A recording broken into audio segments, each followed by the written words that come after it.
الحمد لله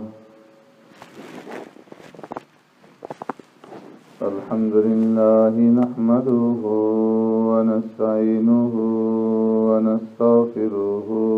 ونؤمن به ونتوكل عليه ونعوذ بالله من شرور أنفسنا ومن سيئات أعمالنا من يهده الله فلا مضل له ومن يضلله فلا هادي له ونشهد أن لا إله إلا الله وحده لا شريك له ونشهد أن سيدنا وسندنا ونبينا ومولانا محمدا عبده ورسوله أرسله الله إلى كافة للناس بشيرا ونذيرا وداعيا إلى الله بإذنه وسراجا منيرا أما بعد فقد قال الله تبارك وتعالى في القرآن المجيد والفرقان الحميد فأعوذ بالله من الشيطان الرجيم بسم الله الرحمن الرحيم يا أيها الناس كلوا مما في الأرض حلالا طيبا ولا تتبعوا خطوات الشيطان إنه لكم عدو مبين إنما يأمركم بالسوء والفحشاء وأن تقولوا على الله ما لا تعلمون وإذا قيل لهم اتبعوا ما أنزل الله قالوا بل نتبع ما ألفينا عليه آباءنا أولو كان آباؤهم لا يعقلون شيئا ولا يهتدون صدق الله مولانا العظيم يا رب صل وسلم دائما أبدا على حبيبك خير الخلق كلهم والحبيب الذي ترجى شفاعته لكل هول من الأهوال مقتحم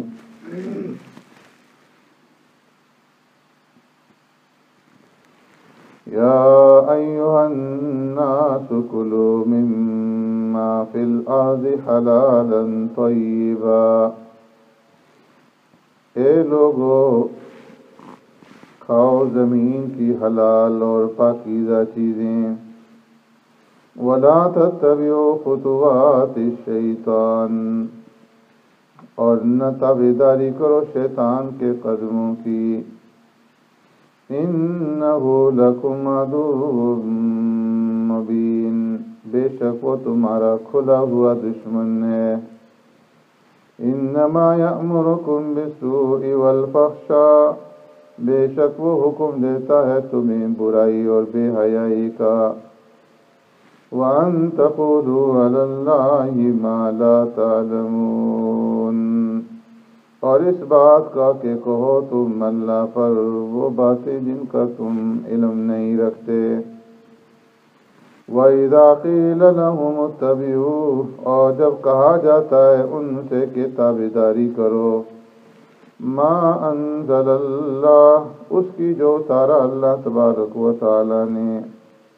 قالوا بل نتبع ما الفینا علیہ آباءنا، کہتے ہیں بلکہ ہم تو تابعداری کریں گے اس کی جس پر پایا ہم نے اپنے آباء و اجداد کو۔ اولو کان آباؤہم، اگرچہ ہوں ان کے آباء و اجداد، لا یعقلون شیئا ولا یہتدون، نہ عقل رکھتے ہوں کچھ اور نہ وہ ہدایت پر ہوں۔ آمنت باللہ و بآیاتی،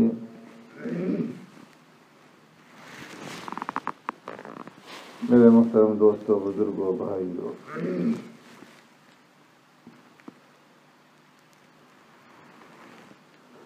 گزشتہ دو جمعوں میں حرام سے متعلق آپ حضرات کے سامنے عرض کیا گیا تھا کہ حرام کھانے کے اوپر آخرت میں جو عذاب ہوگا سو ہوگا، دنیا میں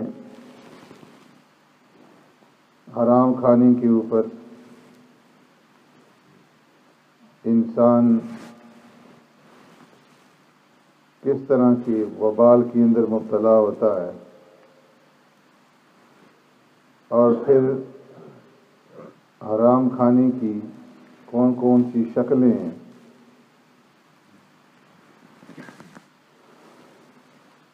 اللہ تبارک و تعالی نے جس طرح حرام کھانے کی مذمت بیان فرمائی ہے، اسی طرح قرآن کریم میں جا بجا رزق حلال طلب کرنے اور حلال کھانے کی ترغیب فرمائی۔ پیارے پیغمبر صلی اللہ علیہ وسلم نے ایک حدیث میں ارشاد فرمایا کہ طلب کسب الحلال فریضۃ بعد الفریضہ، کہ حلال رزق کی طلب کرنا، اس کی جستجو کرنا، اس کی تلاش کرنا، یہ فرائض کے بعد دوسرے درجے کا فریضہ ہے۔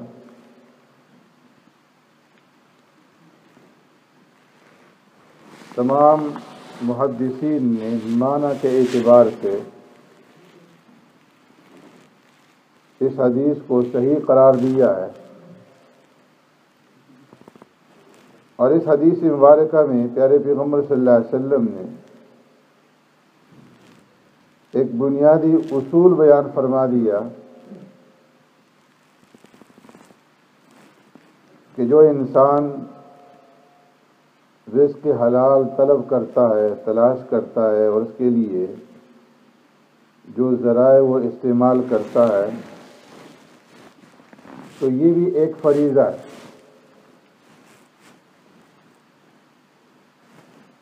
ایک تو فرائض وہ ہیں کہ جس کے بارے میں ہر ایک مسلمان جانتا ہے کہ جو ارکان اسلام ہیں، نماز، روزہ، زکوٰۃ، حج، کہ یہ اول درجے کے فرائض ہیں اسلام کے اندر۔ تو فرمایا کہ ان فرائض کے بعد جو دوسرا فرض آ جاتا ہے وہ ہے کسب حلال، رزق حلال کی طلب اور اس کی جستجو، اس کی تلاش۔ تو معلوم ہوا کہ رزق حلال کی طلب کے لیے انسان جو محنت کرے گا، چاہے وہ رزق حلال تجارت کے ذریعے سے طلب کرے، چاہے ملازمت کے ذریعے سے وہ رزق حلال طلب کرے، چاہے وہ زراعت اور کاشتکاری کے ذریعے سے رزق حلال طلب کرے، چاہے وہ اس کے لیے مزدوری کرے. تو فرمایا کہ یہ تمام کے تمام ذرائع یہ بھی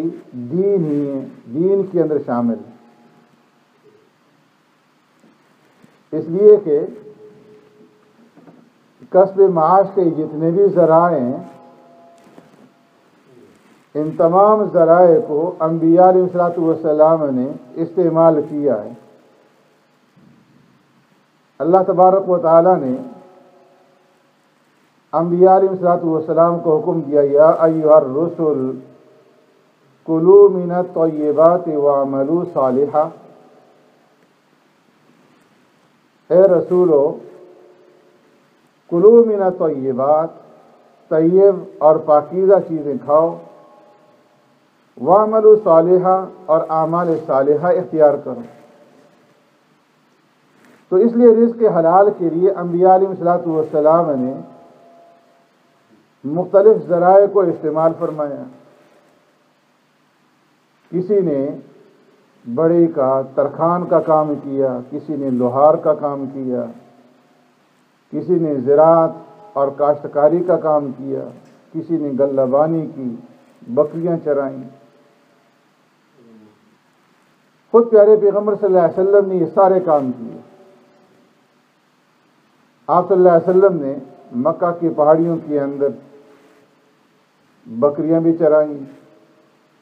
جس کا ذکر آپ صلی اللہ علیہ وسلم فرمایا کرتے تھے کہ مجھے یاد ہے کہ جب میں اجیاد کی پہاڑیوں کے اوپر بکریاں چرایا کرتا تھا. اسی طرح پیارے پیغمبر صلی اللہ علیہ وسلم نے تجارت بھی کی. ام المؤمنین حضرت خدیجہ رضی اللہ تعالی عنہا کا مال تجارت دے کر کے 2 دفعہ آپ صلی اللہ علیہ وسلم نے شام کا سفر بھی کیا. اور اسی طرح سرکار دو عالم صلی اللہ علیہ وسلم نے مزدوری بھی فرمائی اور زراعت بھی کی. مدینہ کے قریب ایک جگہ کے اندر سرکار دو عالم صلی اللہ علیہ وسلم نے زراعت کی. تو اس نے فرمایا کہ جو مسلمان ان تمام کاموں کو اختیار کرے رزق حلال کی طلب کے لیے،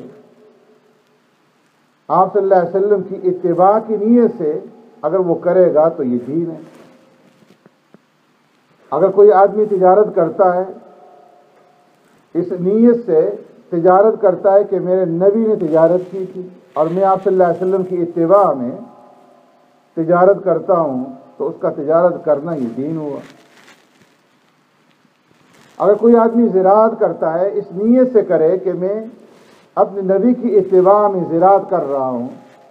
کاشتکاری کر رہا ہوں، تو اس کا یہ کسب دین ہوا. اگر کوئی آدمی ملازمت کرتا ہے اس نیت سے کرے کہ میں اپنے نبی کی اتباع میں یہ کام کر رہا ہوں، مزدوری کرتا ہے تو اس نیت سے کرے کہ میں اپنے نبی کی اتباع میں یہ کام کر رہا ہوں. تو فرمایا کہ یہ سارے کے سارے جو ذرائع ہوں گے یہ دین کے اندر شامل ہیں. اور اس کو فرمایا کہ کسب الحلال فریضۃ بعد الفریضہ، کہ اول درجے کے جو فرائض ہیں نماز، روزہ، زکوٰۃ، حج، اس کے بعد جو دوسرے درجے کا فریضہ ہے وہ کسب حلال ہے. رزق حلال کی طلب اور اس کی جستجو، اس کی تلاش ہے، اس کے لیے محنت.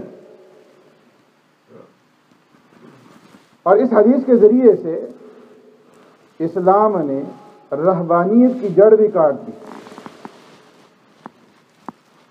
کہ عیسائیوں کے اندر جو طریقہ تھا کہ تم اس وقت تک اللہ کا قرب حاصل نہیں کر سکتے، اللہ کی رضا حاصل نہیں کر سکتے جب تک کہ تم اپنا سب کچھ چھوڑ چھاڑ کر کے کسی بیابانی کے اندر، کسی جنگل کے اندر، کسی پہاڑ کے اندر جا کر کے ڈیرا نہ لگا لو اور ہر طرف سے منقطع ہو کر کے صرف ایک اللہ کی عبادت کرو، تو تب تمہیں اللہ کا قرب حاصل ہوگا. اسلام نے اس کی جڑ کاٹ دی اور فرمایا کہ لا رہبانیت فی الاسلام، اسلام کے اندر رہبانیت نہیں ہے کہ انسان سب کچھ چھوڑ دے اور کسی پہاڑوں کے اندر جا کر کے، جنگلوں کے اندر جا کر کے بسیرا کر لے، بلکہ فرمایا کہ اللہ تبارک و تعالی نے جس طرح اپنے حقوق انسانوں کے اوپر عائد فرمائے ہیں، اسی طرح اللہ نے انسان کے اوپر کچھ اور حقوق بھی عائد فرمائے. ایک تو اس کی اپنی ذات کا حق ہے، اپنے نفس کا حق ہے، اور پھر اس کے اہل و عیال کا حق ہے، اس کے بیوی بچوں کا حق ہے۔ اس لیے فرمایا کہ اسلام اس کو پسند نہیں کرتا کہ انسان سب کچھ چھوڑ دے اور ایک جگہ بیٹھ جائے، دوسروں کے سامنے ہاتھ پھیلائے، بھیک مانگے۔ اسلام اس کو پسند نہیں کرتا۔ اسلام یہ چاہتا ہے کہ انسان اللہ کا جو حقوق ہیں ان کو بھی ادا کرے، جو اس کے نفس کے حق ہیں ان کو بھی ادا کرے، اور جو اس کے متعلقین ہیں، اہل و عیال ہیں، ان کے حقوق کو بھی وہ ادا کرے۔ اور یہ کمال،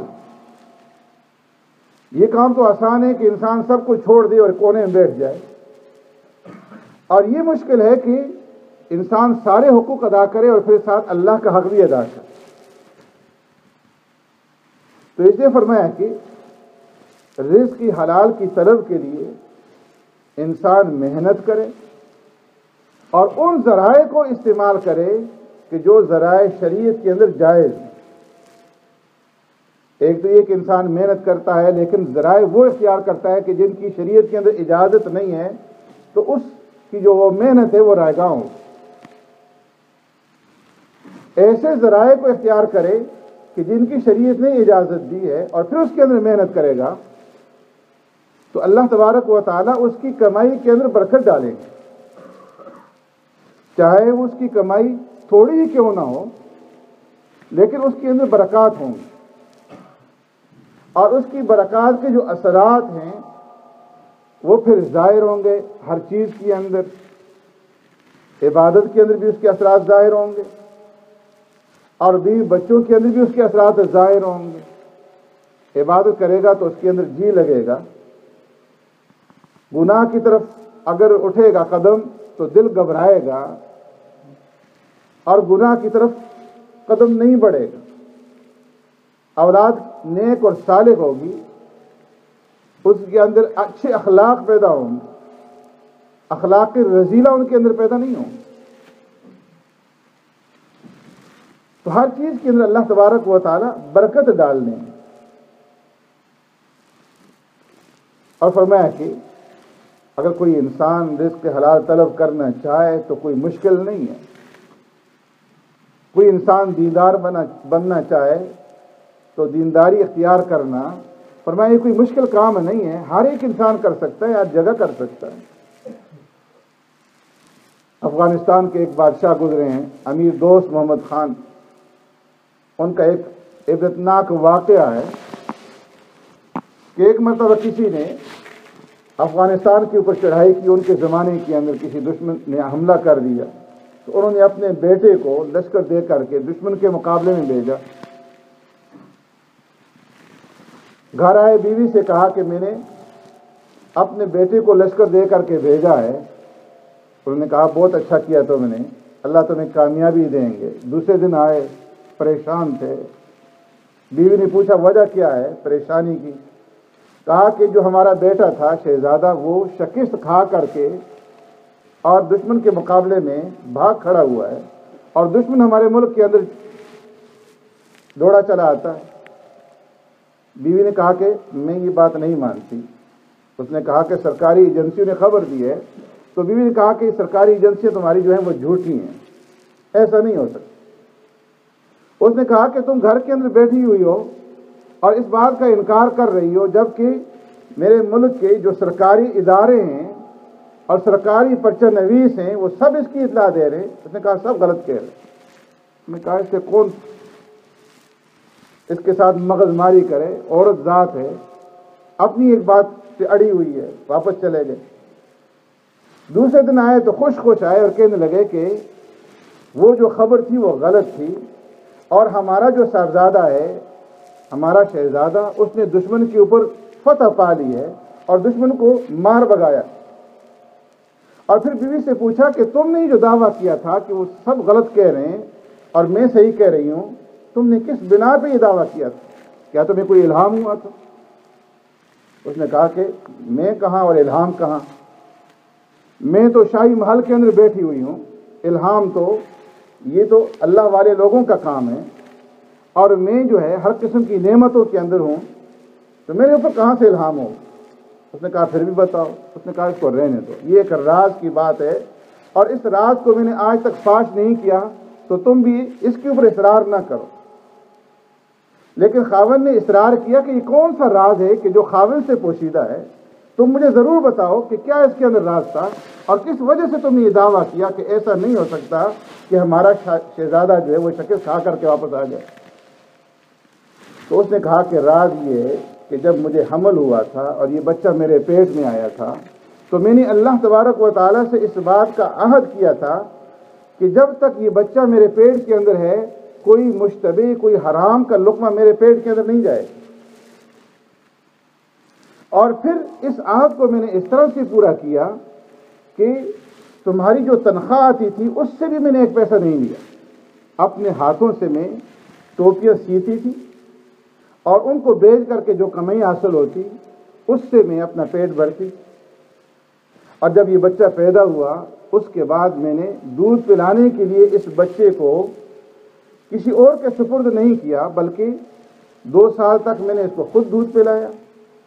اور اس دوران بھی میں نے اس کا اہتمام کیا کہ کوئی مشتبہ لقمہ میرے پیٹ کے اندر نہ جائے۔ اور جب اس بچے کو دودھ پلاتی تھی تو پہلے 2 رکعت نفل پڑھتی تھی، وضو کرتی تھی، 2 رکعت نفل ادا کرتی، پھر اللہ سے دعا مانگتی، اور پھر اس کے بعد اس کو دودھ پلاتی۔